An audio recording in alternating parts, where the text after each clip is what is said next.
चलिए स्टार्ट करते हैं chapter 2 information about common seat allocation system CSS 2022।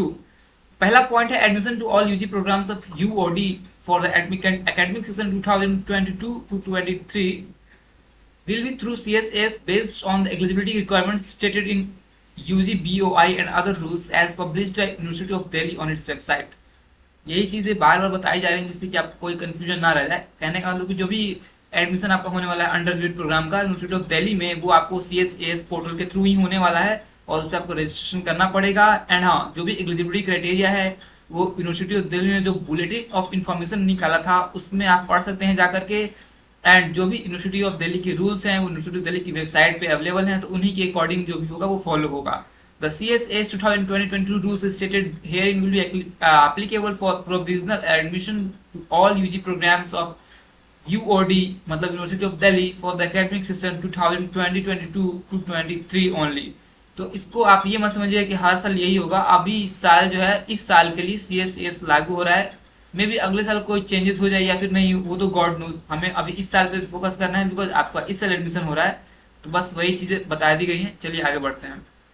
an application an online platform at www.admission.universityofdelhi मतलब UOD.ac.in जो ये वेबसाइट है, इसका एड्रेस देख लीजिए आप, आपने बुक मार्क करके ही रखा होगा। will be made available for seeking admission through CSS 2022 candidates seeking admission to UOD must fill the CSS application form online through this platform only। there will be no offline filling of CSS 2022 application form। तो कई बार ये बात बता दी गई है जिससे कि आपको कंफ्यूजन का कोई चांस ना रहे कि जो भी चीजें होंगी ऑनलाइन होंगी। और एडमिशन और जो वेबसाइट है, एडमिशन वेबसाइट यहाँ पे दिख रहे हैं आप, उस वेबसाइट के थ्रू जाके आप CSS के लिए आप एप्लीकेशन फॉर्म जो है उसका रजिस्ट्रेशन कर सकते हैं। और उसके लिए अगर आप जनरल हैं, OBC हैं या फिर EWS कैटेगरी के हैं तो 250 रुपीज फीस लगेगी जो कि नॉन रिफंडेबल है। और अगर आप SC ST या फिर PWD कैंडिडेट्स हैं तो PWD कैंडिडेट्स हैं तो आपको 100 रुपीज लगेगा जो कि नॉन रिफंडेबल है।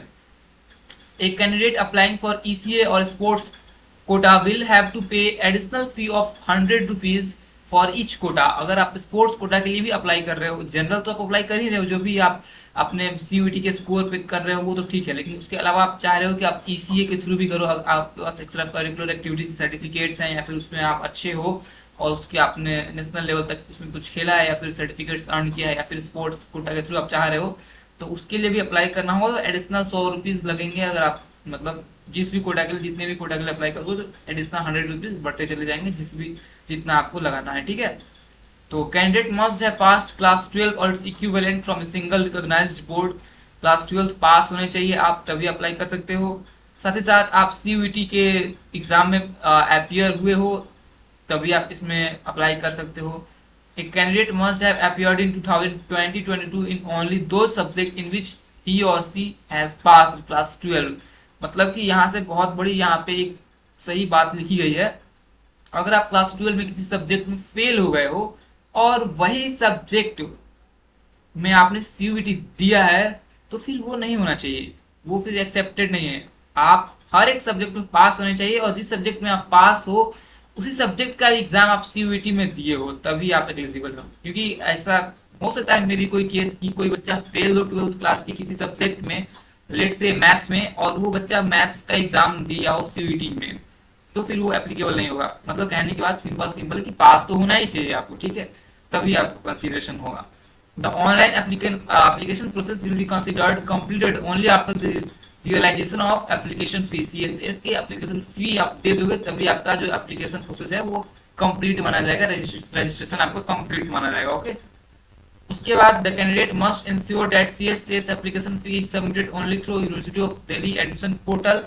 CSS application fee deposited by any other link or mode other than payment link provided by university of Delhi will not be considered under any circumstances.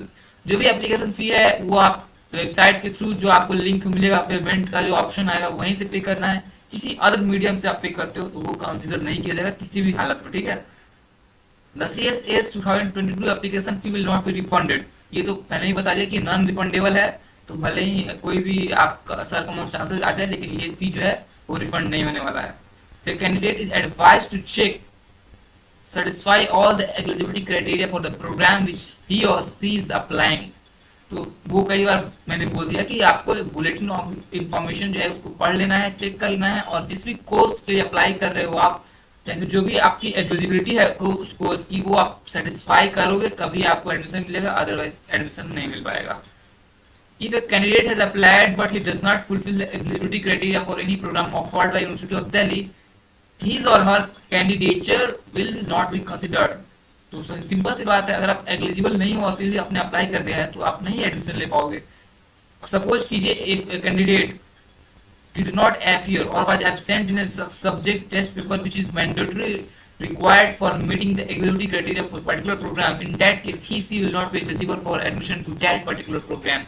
तो मान लीजिए आप किसी सीयूईटी के एग्जाम में अपियर हुए हो या फिर अपियर नहीं हुए हो, एब्सेंट हो गए हो, और वो सब्जेक्ट का एग्जाम जो है वो कंपलसरी है जिस कोर्स में आप एडमिशन लेना चाह रहे हो, तो बिल्कुल आपका एडमिशन नहीं हो पाएगा, बिकॉज आप एब्सेंट हो उस एग्जाम में, तो आपको कैसे होगा। तो ये सब चीजें हैं, कुछ कुछ कॉमन चीजें हैं जो कि मेंशन की गई है, यहाँ पे देख सकते हो। If all the documents are found to be in order and eligibility criteria are met by the candidate, the allocated seat will be provisionally approved by the college। अगर आप सारी क्राइटेरिया को फुलफिल करते हो और सारे डॉक्यूमेंट्स आपके approve हो जाते हैं, वेरीफाई हो जाते हैं, कॉलेज अप्रूव कर देता है, तो उस टाइम पे क्या होगा, आपका जो सीट है वो अलॉट कर दिया जाएगा और उसको आपको एडमिशन फी पे करके आप अपना सीट जो है उसको रिजर्व कर सकते हो। ठीक है। Candidates are advised to keep the login credentials, that is login ID, password, ये सब आपको याद रखना है और इन चीजों को कहीं इधर उधर शेयर नहीं करना है, नहीं तो मिसयूज हो सकता है आपका। ठीक है। आपको बस याद करना है, अपना पासवर्ड और अपना लॉगिन आईडी याद करके रखना है, दूसरे किसी को नहीं देना है। और हाँ, ये किसी भी हालत में एडिट नहीं किया जा सकता, इसलिए इसको ध्यान से आपको याद करके रखना है। एडवाइस यहाँ पे क्या दिया जा रहा है, candidate must visit the website of various college for information about the fee and the fee waiver rules if any. आप जिस कॉलेज में अप्लाई करने वाले हो उसके रिगार्डिंग आपको बेहतर से रिसर्च करना पड़ेगा उस कॉलेज की वेबसाइट पे जाके, जिससे कि आप उस कॉलेज के बारे में हर चीज जान सको, क्या फैसिलिटी है, क्या नहीं है, क्या फीस है, क्या चीज है, मतलब हर एक चीज आप जान सकते हो जाके उस वेबसाइट पे, जिस भी कॉलेज में अप्लाई करना चाह रहे हो। The candidate must adhere to the stipulated timelines for all allocation and admission round. तो बिल्कुल आपको हर एक राउंड में जो भी राउंड बाई राउंड जो आपका लिस्ट आएगी, तो उसमें आपको टाइम लिमिट होगा कि हाँ एक दिन के अंदर अंदर अगर आपका जैसे कि लिस्ट आ गया, आपको बहुत सारे ऑफर्स आ गए कि हाँ आपको इसमें भी हो रहा है, इस कॉलेज में भी हो रहा है, इसमें भी हो रहा है, तो एक टाइम मिलेगा, स्टिपुलेटेड टाइम होगा जिसके अंदर आपको फी पे करना होगा और अपना एडमिशन आपको रिजर्व करना होगा। तो उस टाइम को अगर आप क्रॉस कर जाते हो, उस टाइम के अंदर अंदर आप एडमिशन नहीं ले पाते हो, तो फिर वो आपका गड़बड़ हो जाएगा, एडमिशन मुश्किल हो जाएगी, नहीं हो पाएगी। ठीक है।